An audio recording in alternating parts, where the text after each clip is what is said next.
Go. I am very excited to be speaking today with Arlene Stephenson, president of Crossplanes Project Pride, an organization responsible for preserving the home and legacy of Robert E. Howard. Through Project Pride's work and the Robert E. Howard's House Museum has become an important center for fans, scholars, and anyone interested in Howard's lasting cultural impact. I'm looking forward to speaking to you both, as well as you, Jackie. Thank you for joining us. First of all, thank you for speaking with me. Robert E. Howard's legacy is obviously so important, and that's why you're involved. That's kind of what I wanted to start with. How did you get involved with Robert E. Howard's work? Well, I guess basically just through Project Pride. We were organized in '88, not knowing locally anything about Robert Howard. But Rusty Burke had been out here the year before, brought a few of the scholars out, sort of started introducing us to him and to his work and the fact that he was local at that point, printed, studied around the world. And locally, it was like a real eye opener. So in '89, early '89, that house actually came on the market. Project Pride was so new, we did not have a budget. We were not a 501(c)(3). We were just a fledgling group of fascinating people that met. But we thought, if we can buy that house, restore it to what it was when the Howards lived here, it would be the key that would bring the world to our doorstep. Word got out through Rusty and some of them that we had the house, and money and resources came in from all over the place. So we were able to start developing it from that point. Uh, there were a few people here in Cross Plains who had been in the house when the Howards lived there. So they were very instrumental in helping us get it restored to what it was when they lived there. As far as arrangement of furniture, as far as the general idea of wallpaper, they were just invaluable in getting it restored to what it was when Robert sat in that little old 6 by 12 room and hammered out those stories. So Wow. that's really how it all started. And I guess for those who don't know, what exactly is Project Pride? Okay, we were organized in '88 with the goal of encouraging people in Cross Plains to clean up Main Street, to make it more attractive for people driving through and wanting to relocate to Cross Plains. Get rid of all the dead shrubs on Main Street and all the dilapidated stores and everything. And to that end, the city got involved with us, the community got involved and repainted signs, cleaned up. It was a massive effort, and it still stands today. What we got done then still stands today. It still looks very attractive as you drive through town. Uh, Also, we wanted to preserve the history of Cross Plains, but even then, not knowing anything about Robert Howard, the fact that little old Cross Plains, like so many little towns, was organized down near the source of water. So we were down on Turkey Creek, of all things. Uh, Railroad came through in 1912, had a great big land auction, what they called up on the hill, and they auctioned off lots up on the hill, which is now downtown. So fortunately, the city fathers down on Turkey Creek were smart enough to have this Walmart mentality that if we don't get up out of the creek bank, we're going to die. We've got to get up on the hill. So they moved up there, lock, stock, and barrel, moved the printing press to the old Review, the newspaper. They put out a newspaper down there, loaded the press on a horse and a drag, drew it up the hill. They had the foundation poured, put that great big old printing press in place, then put the building around it. So that's, the mentality that we began with. And I think that community spirit still presides in this town, just really, really strong. Just doing what we can for the good of the community to draw people into the community. And I think it's worked. That sounds truly amazing and it like truly community driven. Um, like you said, it's still visible, so it can bring people in. Um, One thing I've been curious about that you've helped so much people with is that obviously Howard's work continues reaching new people and even younger people. What are some approaches or strategies that you use to try and bring people in and remember this person and remember his legacy to Cross Plains and in general?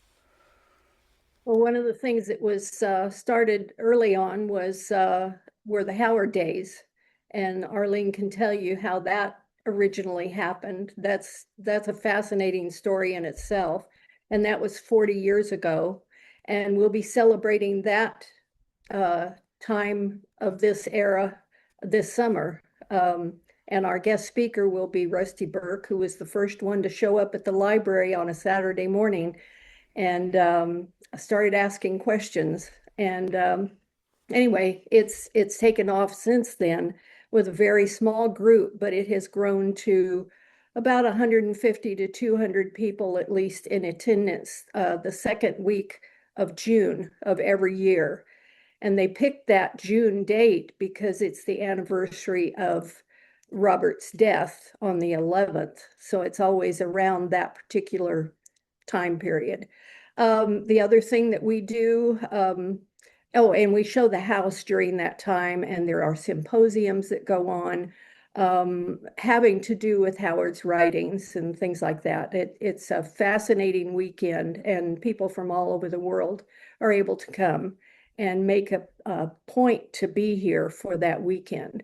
Another thing we do is that we show the home slash museum on a regular basis year round by appointment only. And there's 3 or 4 of us that are assigned to do that. And if one can't do it, then you go down the line and usually there's someone that can show the home when those people call and say, we'd like to come. And the people that we have come during the year always have an interest in Robert E. Howard works in some form or fashion. It might be through reading, it might be through the movies, an introduction through the movies. It might be, we're seeing younger ones now that are being introduced through the gaming um, part of it. And anyway, his name is still out there and they just show up. It's amazing. So that's what I get to take part in year round is showing the home to those type of people that make it an effort to come to Cross Plains. And I think what's fascinating here is a number of people who come back year after year after year. Rusty, who started the thing, has missed very, very few years. Bill Cavalier was one of the very first ones. He's missed very, very few years. And people from Norway, from France, from Sweden, from all over come back year after year after year. People from overseas take dead aim to come to see this thing just on an occasional tour. Now, how many of us would take dead aim on something in Japan and go clear around the world to see it? Maybe 2 or 3 times. I mean, it's just unbelievable to us. That so I guess with the museum and Project Pride in general, what are your long-term visions for them? Like being so instrumental, not only just for Robert E. Howard, but for legacy and the, I guess, the reverence of this place. I think we'll continue to make every effort we can to just continue as we have been, being this destination for these people. And like Jackie said, there's more and more people coming from a wider background. We have some second generations coming now. So that bodes really well for the future of this. As far as the scholastic development of all of this, uh, that's more handled by the Robert Howard Foundation Mm. than by Project Pride itself. We are just, I guess you'd say, the destination. And we fully plan to maintain that destination as long as we've got somebody here to do it. That leads me perfectly into my next question. What does it take to maintain a house like this? Uh, a lot of physical effort. I mean, it's over 100 years old. It needs new roofs from time to time. It needs new painting. It needs repaired this, repaired that. I mean, it's just like any home. It's just that constant repair and upkeep. And of course, now it's in really serious uh, physical condition. And we're looking at a major restoration project to to keep it operational. Would you like to touch on that anymore? Like what could be the best way for people to help with this project, or what is the scope of it? Uh, the scope of it is that the foundation, it's a pier and beam house, and the piers have disintegrated, thus causing the beams to dissolve and collapse in some areas. So there's severe uh, sagging of the floors. The Robert Howard Foundation is spearheading the whole project to restore it. So helping financially, just going to the Robert E. Howard Foundation website would be the best way to get their feet into it. And yes, it's going to take money. Absolutely, it'll take money. Yes. Um, um, your work in general has obviously helped facilitate a connection to Robert E. Howard for a lot of people through Project Pride. From your perspective, what is it about the community surrounding the Howard House that keeps it connected with generation, or that keeps it connected with him after generations? I don't know. I guess people are just so attracted to his writings. And I think the fact that Howard wrote in so many various genres, totally different from his prehistoric, pre-civilization to comic Western. So I think he appeals to a very, very wide audience. So we've got a wide scope of interest in these people who come. A lot of them know pretty much strictly Conan. They came in through the Conan comics. Some of them started tracking down Howard and what else he read. Others actually show up with Conan's about all they know. But when they start hearing about what else he created, it's like, you mean he did all this in this little town out in the middle of nowhere, Texas, with no resources other than a tremendous, vivid imagination. It just, I think it blows their mind, and it certainly blows our minds. I might add that our community of Cross Plains is very tiny. We have a population of less than 1,000 people. And it's not much bigger than what it was when Robert Howard lived here, except for the part-time workers that they had on the oil rigs during that time, during the oil boom. But it has remained a very small community. That is, sorry, this is all just so, it's, Just relax. it's You're very doing fine. You're lovely to doing fine. hear it. This is very lovely to hear from you both, just being there in this community. Um, is there anything that really sticks with you, like a particular event or like even traditions that people at Howard Days do when they come, or general things that people make that make people feel connected? I don't know. I think one of the greater things to me personally about Howard Days is when these guys start showing up and, giving me a big old hug. It's like, hey, how's my favorite Floridian? How's my favorite Frenchman? How's my favorite Norwegian? How's my favorite Californian? It just, to be able to say that you've got friends all over the world because of this is just, to me, mind-boggling. It just, and the fact that they all just take dead aim on this little town. It just, We also have pamphlets in our museum that are printed up in the languages of the people who Oh, have yeah. been there. So that's available to see as well. We have a lot of visual things that help people realize that it's not just a few people. Right. It's a worldwide effort. And when you ask somebody to translate the pamphlet into their language, they're thrilled. And then it comes out and it's on display at the museum. So at this point, we have 9 different languages translated. Mhm. We I have a variety of books on display also that have come in different languages. Some that our people have written and edited, some that they have just picked up that are Howard related in another language and they give it to us. that But is Howard, one of the more interesting odd things is that there's a Conan Society in the Czech Republic. We have been getting things from them for several years, a certificate of appreciation to the Robert Howard Museum. Czech Republic, it never did ring a bell. And then we got this statuette type thing, Czech Republic. Finally started digging into it. And the Conan Society over there is in honor of Arnold Schwarzenegger, who is of Czech descent. So he made Conan the Barbarian famous, and thus they've got the Conan Society and the Czech Republic, and they send us stuff. They don't participate in anything else.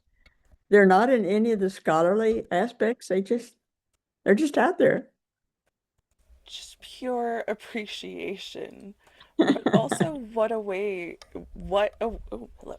What a way to give back to the community by translating it into those languages and showing them how much you appreciate it while they appreciate you just as That's much. right. That's truly beautiful. Um, for, I guess, possibly one or two more questions here. Um, do you think that visiting the house itself changes the way that people view Howard or maybe like reinforces it? I think it reinforces it and it becomes an even more of a reality since they're there on purpose. They didn't just see it driving by and say, "Oh, I think I'll stop at this Right. museum." Like I said, we both of it has said they come with a purpose and they have some kind of a background with for Howard right away. And then when they see the home and especially the room and see the desk, the actual desk that he wrote on, or that's where his typewriter was, then it really makes it real to them. And some of them are very emotional about it. It really touches them. Yeah, especially we don't this room is roped off. We just explain it, from the roped area. They can see the whole thing. Uh, but if there's just an individual visitor there, a lot of times we'll drop that rope and say, "Would you like to sit at Robert's desk?" And like Jackie said, it's very emotional for them. Some of them just sit there, they're kind of like they're in a trance. And some of them reach out and kind of put their hands like they're on the keys of his old typewriter. And to know that they're sitting there and they can't touch Robert Howard's actual table, that underneath all those layers of fingerprints are his. It kind of blows their mind too. And they're always amazed at the massive amount of stories that he wrote and poetry, Right. not just Conan. That's a very, very small part of all of the massive work that he wrote. And to some of our visitors, that's new. To many more, though, they're very aware of it and they can rattle off his other characters and the different genres. And they can easily tell you what their favorite genre of Howard's is. And that we learn so much from Oh everybody yeah. that comes Oh through. yeah. Not just through Howard Days, that's a big one, but through these yearly, or these that we get appointments for to visit the house. They're very knowledgeable. Wonderful. Um,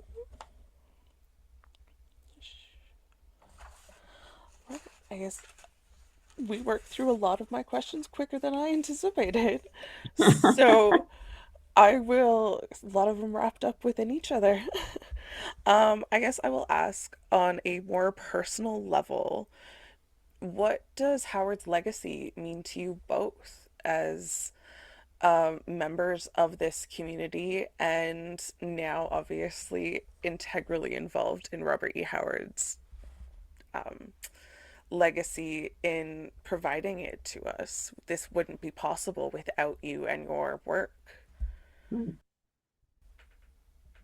I don't know, like we said, it's just kind of been a fascinating journey. Uh, Personally, I've never read any of his fantasy writings. I'm not into fantasy stories, never have been from day one, but I enjoy his Western, his comic Western, his boxing stories. I enjoy those. Uh, and I think that's kind of typical of a lot of the people, although the vast majority of them are into the fantasy. Uh, and a lot of people come with more of a major interest in the gaming. And they attribute that absolutely 100% to some of Robert's stories and his fantasy genre and the board games that are developed from that. Dungeons and Dragons. A lot of the guys are coming now with that kind of an interest. So during our days, we have a gaming session set up just for those people. Uh, so even though it's not anything that I personally am really involved in his reading, I think what it has done for Cross Plains is what I'm fascinated with. That greatest gift, Cross Plains, yeah. That is a very elegant way to put it. That truly, um, One of the things that I'm most fascinated about are the people who come back for Howard Days um, that have made Robert E. Howard their life's work. Right. They write about him, they analyze his works continually, they write articles, they're a part of conferences all over. They translate stories, poetry of Robert E. Howard's. So they know Howard in and out. And that's why I say we learn so much from them. It's not just a Howard fan club. Right. They've devoted their lives to this Yeah. and continue. Fans is a word we don't use Yeah. because fans has a totally different concept than these scholarly people. Totally. And they come from all walks of life. Right. Some have educational backgrounds, some are involved in Medical. medical attorneys, that type of thing. Just you name it, there's somebody that is involved with Howard literature or, furthering Howard literature that does this. And then we have bus drivers that come Mhm. because they enjoy all of this and they enjoy learning more about it. Enjoy listening to these guys going to their panel discussions. We always say they sit out there at night and argue commas, that they're so into it, so knowledgeable of it, and interpret his writings in different ways. It just hard to get your head around, isn't it? Yes. It's hard to explain. It is sitting here in little old Cross Plains, and yeah, that It's is, something you should experience. Come see us. yeah. it is looking more and more so like that might happen in the future. I will be very Good. honest. This has been, Now, where do you live? Do you live in Canada? we are up here in Canada, here in, That's what I ooh, thought. here in Alberta, yeah. We have So, two fellows coming down from Canada for this conference this weekend, oh, but it's beautiful. our days. Yeah. I still can't, 9 different languages, just there in the shop, all of these different people coming to this one Yeah. place is, you are correct. It's hard to get your head around. Yeah. Uh, But my favorite one is the young couple that had flown over from France, taken dead aim on the Robert E. Howard Foundation, or that Robert E. Howard home. Dead aim. Traveling with a 2-year-old, flying across the world with a 2-year-old. Just blows my mind. The best adjusted, bright-eyed little 2-year-old. You know that she was not doped out on anything because of her bright eyes and just looking around, taking everything in. So when they came in, all the introductions, and I looked at the little girl and I said, "Well, howdy." She just looked at me. I said, "Howdy. That's how we say hello in Texas." She just kept looking at me all through the visit. Every once in a while, I'd say, "Well, howdy." She'd just look at me. And finally, as they were leaving, the mother was carrying her, and she looked back over her shoulder as they went across the yard to the car and said something. And the mother turned around and said, she said, "Howdy." And we get all kinds. yeah. Um, like we said, the desk at the Robert E. Howard House is a recent acquisition back into the house. Can you tell us more about it? Well, when Dr. Howard got ready to move and leave everything there in the house, he gave a number of items to the lady next door who had been a pretty good friend with Mrs. Howard. So he gave several items to her. Robert's desk was one item that she gave to her niece, who really is on about 150 miles from Cross Plains. And this lady had cut the legs off of it to make a coffee table. And I'm guessing that she had a glass plate made on the top of it and did not paint it, stain it, decoupage, nothing. Just put that glass on there to protect it. A number of years ago, Paul Herman, who's a real rat terrier at finding stuff, had tracked this down and talked to the family, and they said, "Yeah, it actually is in her will that it'll come back to the museum when she's gone." So Paul stayed on top of it. She passed. Paul stayed on top of it and finally was able to go pick it up. He didn't tell any of the other guys that he was this close to getting Robert's desk, but he contacted me because we have all the panel discussions at the Methodist Church where I work. So Paul said he had this table and he wanted, nobody knew he had it, but he was going to do a presentation and he wondered if there was a room right next door to the where the panels are held. Yeah, okay. So he shows up early Saturday morning. He and a buddy bring this table in, put it in a table in a room right next to it with a sheet over it and everything. And let me back up. They had gotten and had the legs restored. No, at that point they weren't. I'm sorry. The legs were still popped off at that point, Yes, I think. yes. Yeah. So come his appointed time in his panel, they bring this table out and it's still covered with a sheet. And he's talking about retrieving this thing. And he pulls the cover back, and there is Robert's desk. And the cameras flashed, and people coming up and touching it, cameras all over the place. So the following year, then, the foundation had it restored at a place here in Dallas. And it's back up to its original height. It's that beautiful tiger wood.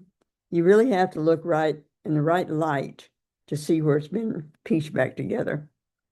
So for all practical purposes, people drive by and say, "Hey, there's Robert's desk with this old same model typewriter on it." And it's just, yeah, kind of gets to them. But that's just one of the things that those guys have found to bring back to us.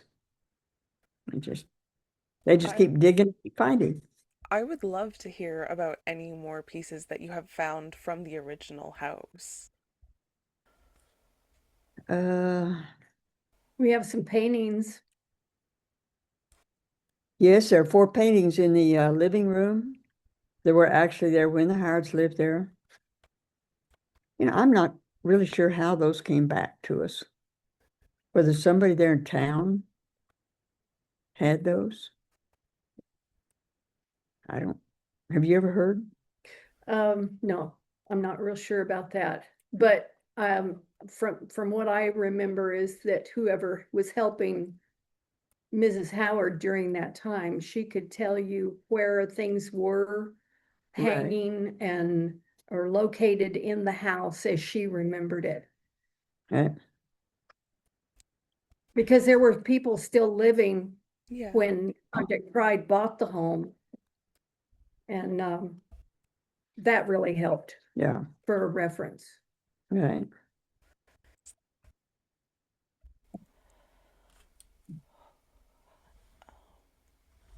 Is there anything else you two would love to touch on regarding Robert E. Howard or any ongoing work you would love to see done or are doing before we wrap up this interview? Well, I just think the work that the Robert Howard Foundation is doing to, they're spearheading all the efforts to get the house restored. There's a real sag in the kitchen. And during Howard Days, we're going to have to mark off part of the kitchen to keep the people from getting in there to doing any, further damage. Like a lot of times we'll have 3 or 4 people in there looking at the same display over in the corner where the real damage is. So we're going to have to do some adjustments like that this year. Uh, Hopefully they'll get everything put together and I don't know, get it all back in action. I don't know if they can do it by next year. It may be maybe 2 years before they get it all repaired and restored back to where it needs to be. But they are working on it, very diligently working on it. And we couldn't do any of this, anything with the Howard House without the help of the Robert E. Howard Foundation. Well, the foundation and the whole movement out there, people around the world are donating to this because it's very special to them. Well, Arlene, Jackie, thank you both so much for taking the time to talk to me today. It has been very insightful and honestly a wonderful peek into the world of Robert E. Howard and Cross Plains itself. Um, yeah, thank you very much for taking the time, and I hope Howard Days runs smoothly for you and you get a well-deserved rest after. Well, thank you so Thank you, much for Haley. inviting us to this and for doing the work that you're doing to further Howard a little bit more. Thank Every you. little bit helps. Thank you. All right, thanks, Haley.